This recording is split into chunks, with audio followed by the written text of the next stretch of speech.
everybody, back to planting potatoes again. So I'm going to try another myth. I've already did the winter planting. I've showed that you can grow potato roots during the winter time whenever you plant them correctly. I also planted some for St. Patrick's Day. They're coming up. And I'm getting ready to try this tire theory. So there's a theory that you can stack tires up. You put your potato on the bottom, fill it with dirt, and then once the potatoes break the soil on top, you put another tire on, keep adding soil until you have a big tower with basically only using the same potatoes you put in on the bottom to start with.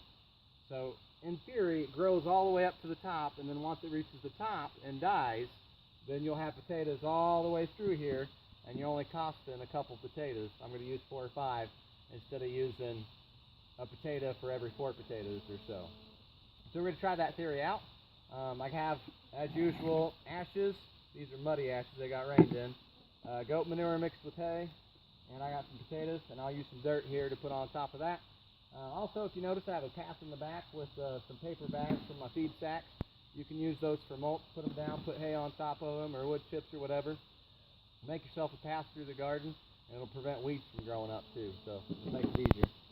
So I got these small potatoes, but they have big old vines.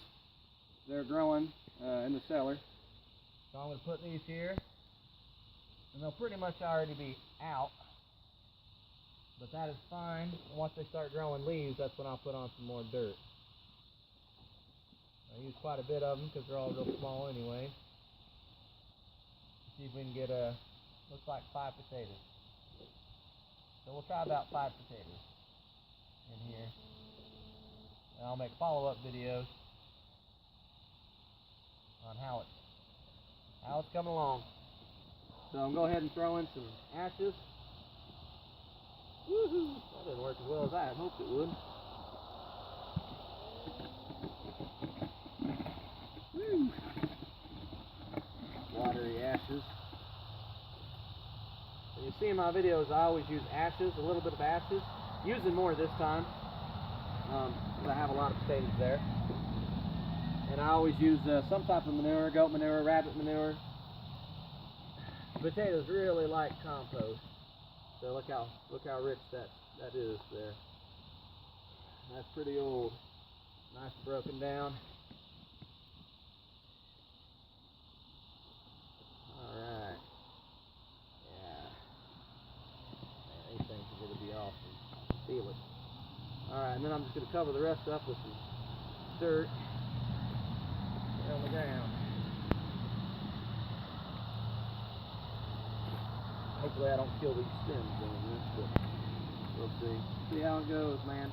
Also, I try to plant like the Indians or Native Americans, depending on what you want to call them. They used to plant with fish guts and stuff like that. I try to do that too also sometimes. This time I actually have rabbit intestines, because I actually butchered some rabbits a while back and buried them underneath these potatoes where I had planned on planting them. So they're smelling nice and ripe already. So those will also be rotten and feeding the plants. And should have a pretty good harvest. I'll make some other videos once they get so many tires high or so, and then I'll do another follow-up videos on my other stuff. I'm also going to, if you look over here, I'm going to show another method on how to grow potatoes with hay and a little bit of dirt all the way up. And that's another method of growing potatoes. Trying to find the best way to grow potatoes with the smallest amount of room possible, but also as quick as possible, like growing potatoes during the winter time. Thanks for watching my videos, guys. Feel free to subscribe, like, dislike, comment, leave questions, answers. Maybe there's something you know that you could share with me. Appreciate it. Thanks. Enjoy.